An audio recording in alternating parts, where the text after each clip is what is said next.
Hello and welcome to the Daily Comic and Collectible, episode 475. Now today, the collectible of the day is the CATAGORY, ArtFX Plus, Marvel Comics, Marvel Now series, 1/10 scale, Carnage statue with magnetic base.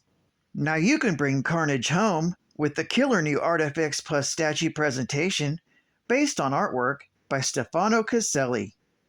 Ready for mischief and mayhem, Cletus is here with maximum carnage. The symbiotic killer prowls like a fearsome predator, rearing back in a wide-legged stance that shows off his alien nature. Carnage's body is a map of inhuman muscle and textured flesh, with creeping veins and tendrils. And his legs have extra joints and end in taloned feet. As the supervillain steps forward towards his prey, he holds one hand back while the other reaches up into the air, with massive claws and spikes growing out of the arm.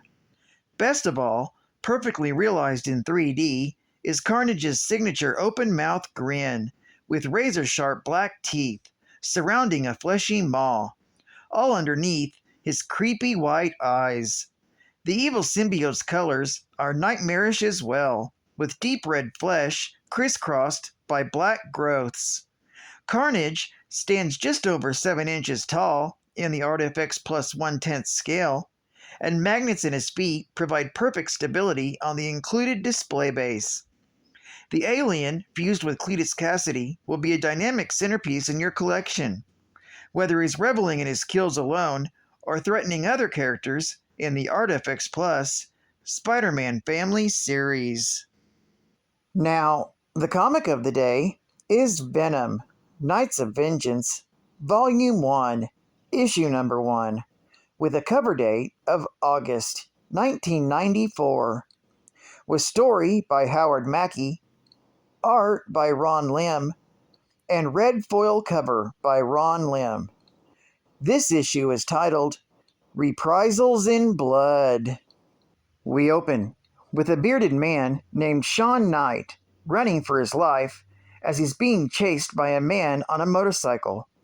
Cornered, Knight is ordered to surrender or be shot, as his stalker wants to have a long talk with him.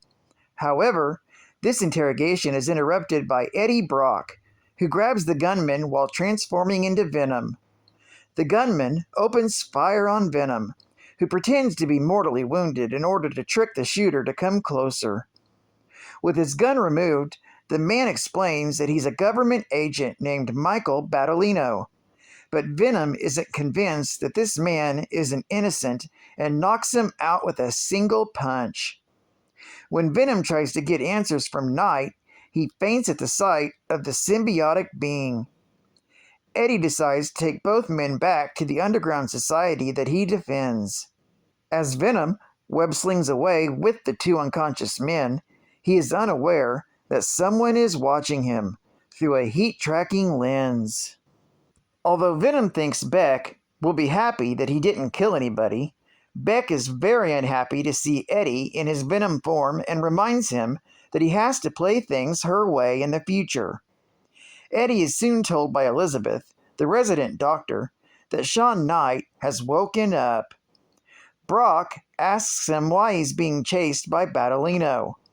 Sean explains that he's a government agent after a group of gun runners who call themselves the Stalkers. In order to do this, he infiltrates the organization. When they heard about an apparent crash in the mountains, they went to investigate it. They discovered the rumors that it was some kind of alien ship were true.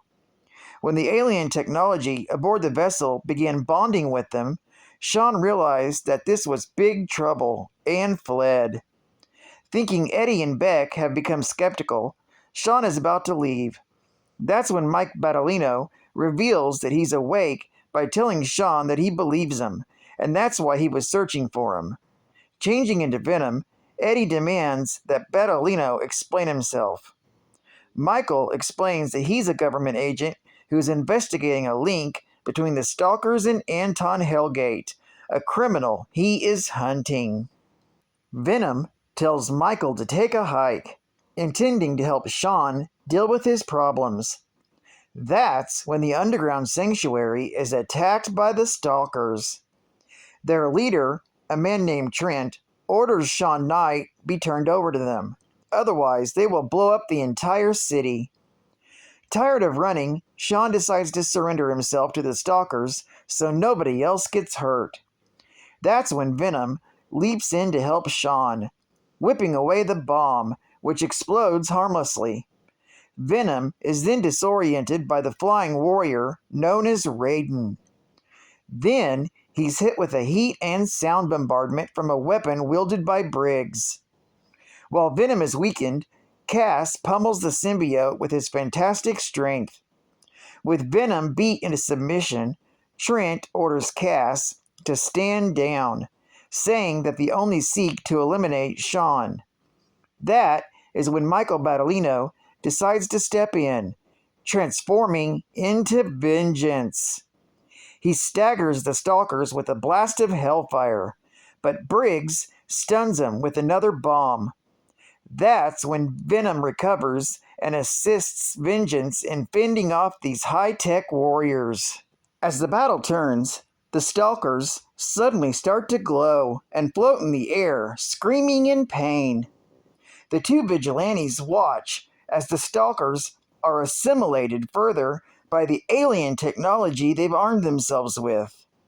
Under total alien control, the Stalkers inform Venom and Vengeance that they are a race of hunters, and they have decided to make them their latest game. In order to ensure their cooperation, the Stalkers teleport all the residents of the underground away with themselves, with no clue as to where to find their foes. Venom and Vengeance are approached by Sean Knight, who tells them that he can lead them to the Stalkers. This story is continued in Venom, Knights of Vengeance, issue number 2. Geek Fact: this is considered a minor key issue, being the first appearance of Federal Agent Sean Knight, and the first appearance of the Vengeance and Venom hunting mercenary team, the Stalkers.